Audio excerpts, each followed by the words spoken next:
अव हे गाव लई नारळीत थंडगार वार ह्याला गरम शिणगार सोसना या गरम शिणगार सोसना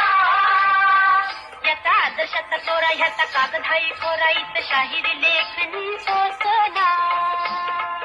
इत शाहिरी लेखनी सोसना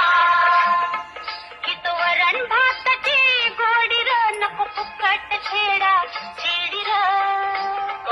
अरे सोंगा ढोंगाचा बाजार हिसला सासूद घालतोय अळी मिळी अन सार वरपती रसा बुरकती घरात पोळी अन बाहेर नाही अग चटक चांदणी चतुर कामिनी काय म्हणू तुला तू हायस तरी कोण कोण वय वय कोण छपीदार छपी मी तोऱ्यात उभी छपीदार छपी